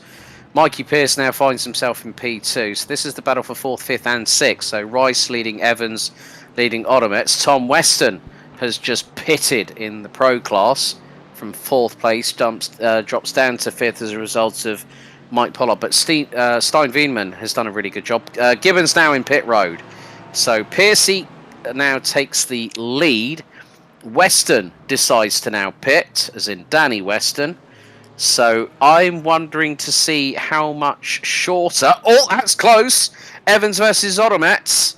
And Oromets trying to get a little bit of a run coming down into Complex de Lycée, which then leads on to the final chicane here at Magny Cours. Oromets right on the rear bumper of the Aston Martin. And do both make a mistake? No, Oromets is right in the slipstream, heading into turn 1, looking for a possible move. Bolts to the inside as the Estonian. They are door handle to door handle, and that was a send and a half from Oromets right through on Evans to get that place. Yeah, he definitely Great did. Stuff. He gave Evans a squeeze. I can tell you what, this is getting close as well. Petty and Faulkner, they've been battling it out there once more. Evans did an absolute stellar job. That's Rachel Huff just removing herself from the equation between these two guys. The top 3 have not pitted. Neither has Mike Pearce. So Mike Pearce has not pitted at this moment in time, and it's going to be interesting to see where Piercy comes out, I think, because I've got a funny feeling he may be very, very close as Gavin Petty goes in. Piercy's going to be very, very close to Stuart Gibbons, I believe, as well. And at the moment, as you can see, Simner, Faulkner and Pearce have not pitted so far. I think when Piercy does decide to pit, James, that is going to put him behind Gibbons, but whether that's going to put him into the clutches of Rice and Oromets, I mean, the gap between Pollard and Gibbons at the moment is about 40 seconds at this juncture. Now, let's not forget, the pit stops are about anywhere between 15 to 18 seconds. That's the stationary time in the pits. As Piercy does pit, and he was in for 15.88 seconds. Gap between him and Stuart Gibbons is rapidly closing. There's Gibbons coming out of the final corner. Where is Mikey Pearce in all of this? He's coming out of the pit lane. It's going to be close. Oh, he's going to get it. He's got it. He's got it. He was in the pit box for about the same amount of time. But think about this. Stuart Gibbons coming through Estoril with a full head of steam, and now can see Mikey Pearce in front of him, 1.7 seconds up the road. So the race for the AM class lead and the victory here in the 45 minutes feature at Magny Cours is between Mikey Pearce and Stuart Gibbons. Tauno Oromets is battling away with Stuart Rice. Oromets now up into 3rd position. Rice not giving up the chase. Onomets at the moment, though, however, pitted 10 laps ago, JP. Pitted on lap number 8 and was 15 seconds in the box. We've still got 13 minutes to play in this endurance race here at Manicure before we head to, I think it's Suzuka next week. And again, another circuit with its own set of challenges. That is going to be crucial, but I'm keeping an eye on what's happening. Piercy's starting to expand the gap. There is Richard Simnort coming out of the pit lane. Well, yeah, he was 1.3 seconds less. He spent 1.3 seconds less time in the pit box in comparison with Mikey Pollard and Richard Simnor. This will be his 4th win, so a double at Brands and a double on the cards here at Manicure. Yeah, it is at the moment. Petty didn't jump Faulkner. Veman put himself in the top 3. He pitted on lap 8 here at the moment. So Stein Veman, is he going to have to go in again? Barnsley hasn't really made the gains I thought he was going to, but that is partly because he did have to go in again. He went in on lap 16, did Chris Barnes, so he went in on 16. That's why he has not gained the positions where we thought he was going to be. Oramets trying to drop Stuart Rice off there as well. Rice getting dropped off a little bit out of the back. Chris Evans, Danny Weston, Rob Williams. But Richard Sidnor, to be honest, he's done a great job, and I think this graphic there just says it all. 18 laps led, nobody else has led a lap, and Richard Simnor has gone from green to checkered, even with the pit stop, and still managed to lead the race. Yeah, I think the thing is that the real championship fight in the pros is between him and Mike Pollard, and considering, as you said, the drop weeks will be taken into consideration after this week, heading into Suzuka in just a week's time on the 18th. So it's about now, how can Pollard spring back at Simnor? Simnor's had Pollard's number, and especially tonight and last week where we had those 2 epic races at Brands Hatch in the Garden of England. Here at Manicure, as I said, yes, it is a Marmite track, but Simnor just seems to soak up any kind of minute pressure that's put his way, and he just deals with it. And every time you speak to him on the post evening interviews, JP, he's always smiling, he's always happy. You can tell by the tone and the cadence of his voice. Yeah, he is, but I think it's also to the point of sometimes deserved with the amount of effort that the AI Race Summaries team put in, you know, and Simnor, Pollard, Beeman, Pierce, they've all been putting it in, and I think it's deserved sometimes with what they've achieved. You know, Simnor I've known for a while. I've known him now, oh, blimey, must be 18 months plus to 2 years, if not a little bit longer. And he's always done a great job. He's always put the effort in. And that's the thing, you know, Simnor, Pollard, Veenman, Faulkner, Bickley as well. They've all been within the AI Race Summaries team, with Piercy as well, at the back in the days of DCW.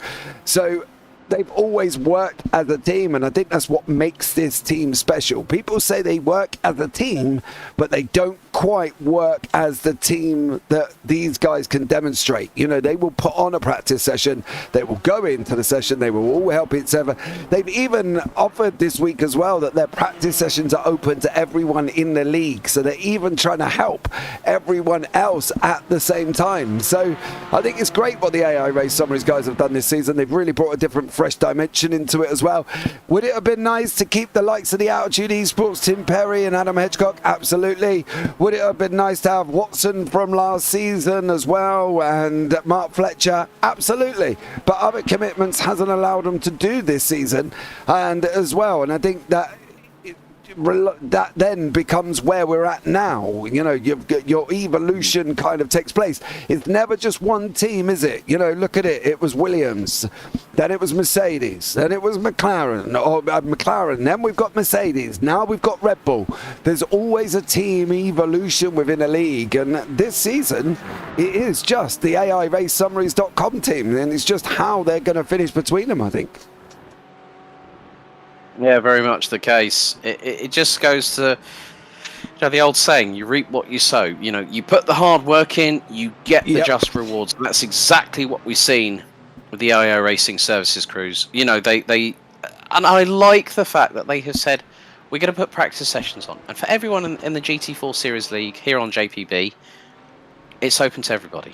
Yeah. You know, and that just shows the caliber and also the quality of the team. That, okay, yeah, they're running away with it, but they put the hard work in. If they don't put that hard work in, they don't get the results. And then they go, if we'd only spent if we'd spent an additional 3 hours really tuning in the fine details of the cars going into Magny Cours, we could have had a really, really good result for the team. And even though, yes, there's championships to battle for, everyone has their own unique driving characteristics on their sim rig. You know, they'll have different settings with the force feedback. Also, the equipment they use is another thing, folks. Some people will use different pedal sets to what maybe a lot of the team, like if it's a sponsored team, for instance, that has a backing through a peripheral supplier. Case in point, you know, like I've got friends who use Fanatec equipment as steering wheel and direct drive, but then they'll use like Hoisig-Velt pedals instead of going for the Fanatec ones, because they feel it's conducive to what they prefer. And everyone has their own preferred choices. I can't comment on that because I don't have a sim rig, folks. That's why you always find me in the commentary box. Well, I don't anymore. But to be fair, mine was only a Logitech G29 steering wheel. So it wasn't exactly a top run-of-the-mill steering wheel, but it did for what I needed it to do at the end of the day. That was the purpose. And, well, I bought it, and then I got in the box, and then I didn't really drive, and then I didn't really leave the box, and now I just don't ever leave the box. So, you know, overall, it's been exciting. But I think that's the thing, isn't it? It really does depend on how the team do work together. And like the Triple P guys can also have what the AI race summaries have, because there's Barnsey, there's Williams, there's Evans, there's Rice. You know, there's all of these collective drivers, and they can achieve what one team achieves. And it's just hard work. And of course, Adrian Newey, if you're in the Red Bull. But it is just generally hard work, and that showed. We've got Michael Seal battling out with Chris Barnes here now.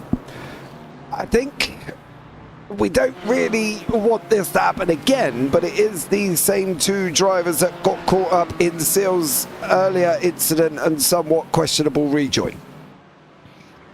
Yeah, I think it's now just Michael Seal's just got to cross the T's and dot the I's and not make a mistake.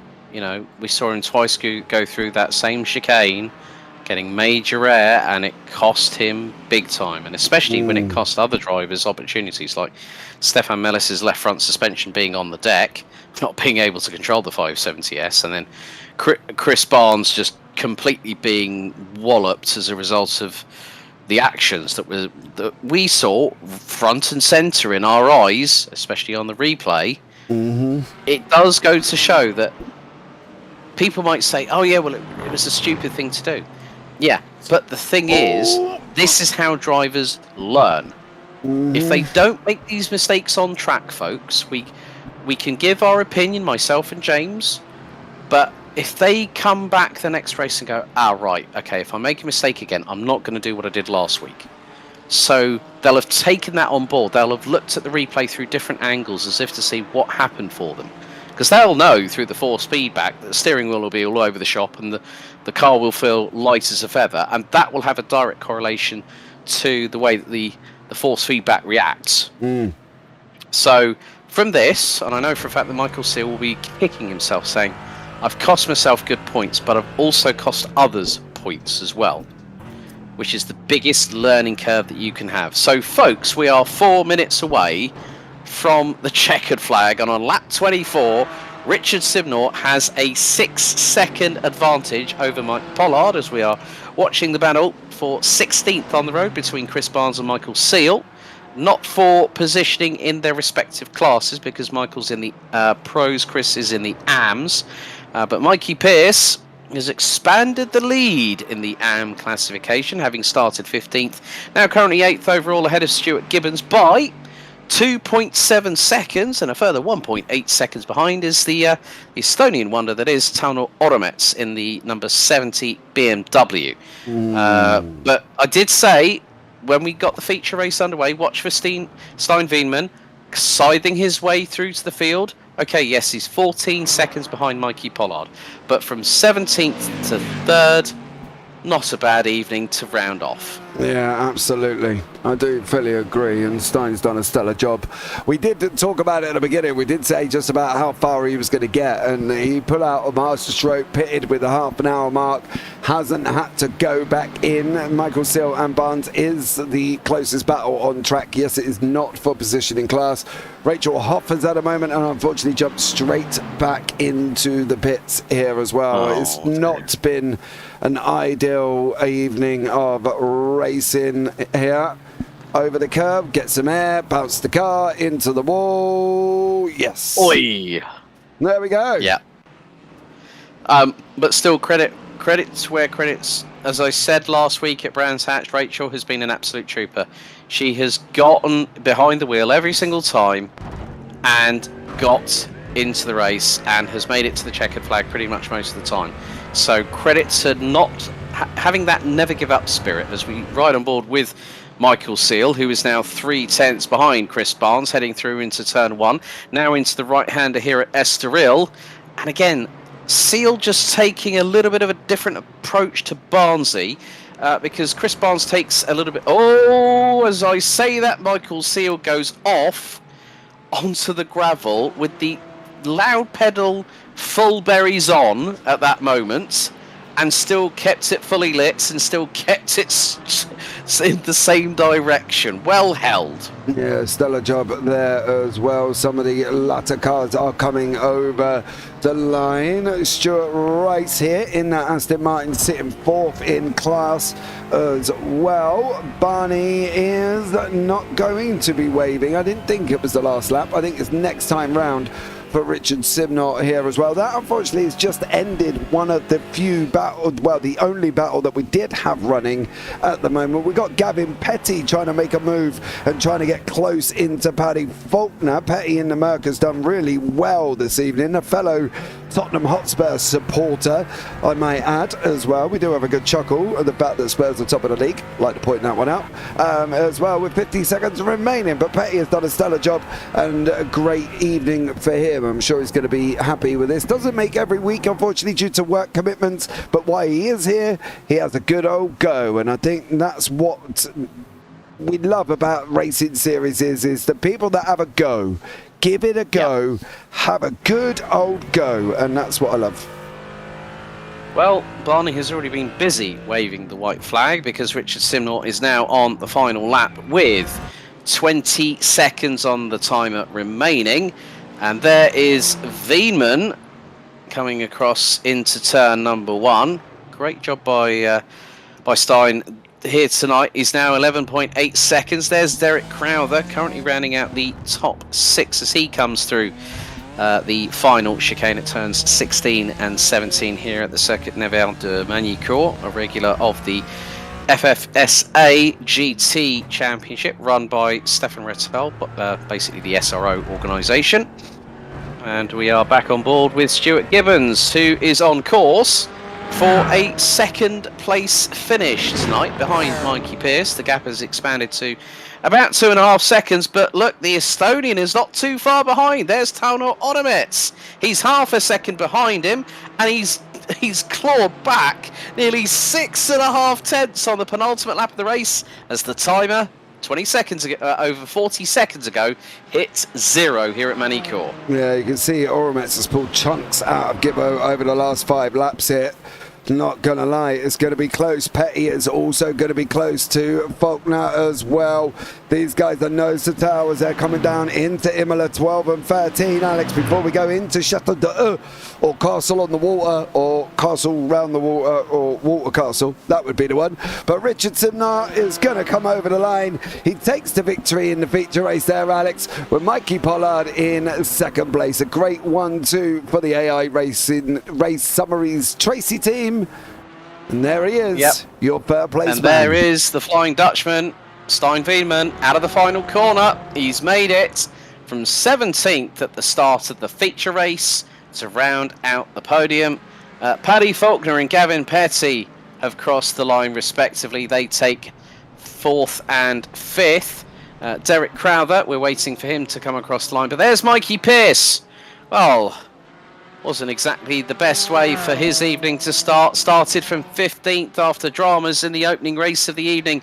But Mikey Pearce makes his way through Complexe de Lycée for the final time. And he is going to pick up a welcome win in the AM classification. And there has been developments because Tauno Oromets, the Estonian, has just taken second. Stuart Gibbons, well done, good sir. Third place. Must have made a little bit of an error probably in the last half of the lap, but you know what? He's happy with a P3. Oh! Danny Weston has another spin, and it's going into... Now, who was he closing in on? Evans. That was Stuart Rice, I think. I think it's the 12, isn't it? Yeah, that's Chris Evans. Oh, they had a bit of 2 and 8 before the final... Well, on the final chicane. Oh! Even more. Afters is all I'm saying on that one. Yeah. Well, not ideal. oh, Gibbons had this moment here, Alex. I'm sorry to cut in here, but Gibbo had this moment. I think this is the run down into Adelaide, and Gibbo got it a little bit Pete Tong. He did. He ran in deep, and that allowed Oromets to go up the inside there as well. So, yeah, all in all, quite an interesting evening of racing. But here, young sir, are the results for you. well, it's 2 back-to-back clean sweeps. First at Brands Hatch last week, Richard Simnel does it again here in central France at the Circuit Nevers de Manicourt, ahead of Mikey Pollard by 8 seconds. Stein Wienemann from 17th on the grid to round out the top 3. Paddy Faulkner, the best of the other manufacturers in the Aston Martin, tanks 4th. Gavin Petty seals a very, very mixed evening, let's say. Just about 2.5 tenths of a second behind, running out the top 5. Derek Crowther in the BMW takes 6 ahead of Tom Weston. Mikey Pearce. Well, it seemed like the respite of a week's holiday and watching the stream whilst having a beer in his hand did him the world of good, because he came back to take the win in the feature ahead of Tauno Oromets. And Stuart Gibbons, very, very happy, was the Blade Designs number 47 Mercedes to take P3. Stuart Rice, Christopher Evans, and spinning around more times than Kylie Minogue tonight was poor old Danny Weston, whilst leading ahead of Gibbons, and then into the final chicane on the last lap. He takes what is 12th place overall. And then it was Robert Williams in the number 93, rounds out the top 14, ahead of Richard White, Chris Barnes, Michael Seal, Stefan Mellis, and Rachel Hoff. Still, despite the fact of being 5 laps down, Rachel made it to the end of the race, and of course Jason Haddington not making it to the server. But James, I think I'm going to hand over to you for the interviews tonight, my good man. Yeah, we're going to start off here with the man that led every single lap of this race. He topped it out from start to finish. A double finish win. Once last time out at Brands Hatch, now at Magny Cours. Can he be stopped? Is it now for everybody else to chase the man down? But let's have a chat with the man, the myth, the Richard Simnar, the man who's taken it all here and is doing an absolute stellar job. Welcome in, Mr. Simnar. How are you, sir? Hello. Yeah, I'm all right. Yeah, not too bad. A little bit sweaty. Is that it? You take a double victory, you get back-to-back doubles, and you come in and just go, yeah, it was all right. Cheers for that, mate. Yeah, no. Good job. It's, I don't know, it's a tricky one, really. Yeah, just had a really good pace. Just didn't make a mistake. That was the important thing. We were talking all week about slowdowns and off tracks and all that kind of stuff. So I think a couple of the guys got slowdowns, and I just managed to avoid them. So yeah, tricky. I don't know what the race was like for everybody else, but for me it was just hot lapping. So yeah, I mean, I feel sorry for Mikey. I think he had the pace. Definitely, he was catching me at the end of the sprint, wasn't he? I think in the feature he just wanted to just roll the dice a little bit, try something a little bit different. I don't think it worked out for him. So, you know, we could have had a close race at the end. Who knows? He got fastest lap near the end, and yeah, I thought he had the pace, but we were about 5 seconds apart at that point. So I just started to sort of ease off a little bit. You definitely did there, sir, as well. More of a Sunday drive for you rather than a Wednesday GT4 race, surely.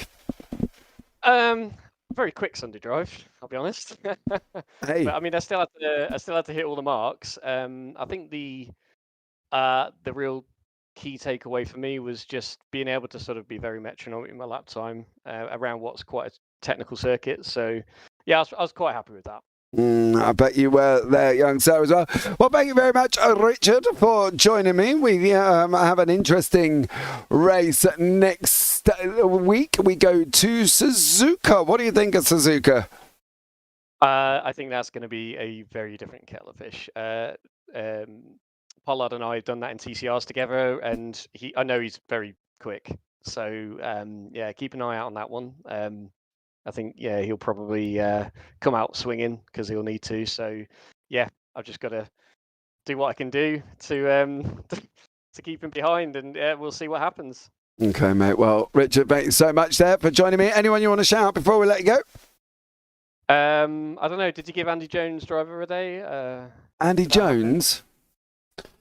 Can't give him a driver a day, he ain't here. Ah, that's a shame. Oh well. Never mind. Oh, mate, awesome stuff. He actually just sold his wheel today, so he's getting a new one this weekend. So we're going up to Demon Tweaks at the weekend to get some new gear. So nice. So we'll be back next week then. We'll be back next week. Yeah, absolutely. All right, mate. Awesome stuff. Well, Richard, thank you very much. It's been a pleasure to talk to you as always, dear sir. And I'll no doubt chat to you as the week goes on. Thank you. Take care, mate. Right, now we're going to have a chat with your Victor in race 2. He pulled off a +7. He went from 8th in class, got to 1st in class. There is amazement in YouTube, in the Discord with the GT4 chat. Did Mikey Pierce become Harry Potter? Did he jump forward a lap as well and manage to get a pit stop and still come out in front? Well, let's ask him. Mikey Pierce, welcome in there, buddy. How did you do that, dear sir? I'll be honest, I don't quite know. Okay. I was just driving, and I suddenly saw there was some AMs in front of me, and I could see on my relative a few AMs, and I said to the guys, are there any AMs in like P1 to 6? And they all replied no, and I was like, wait, so that means I'm in 3rd? How did that happen? And then from then I was like, hold on a minute, it's on. I can actually do something here, and then went for it.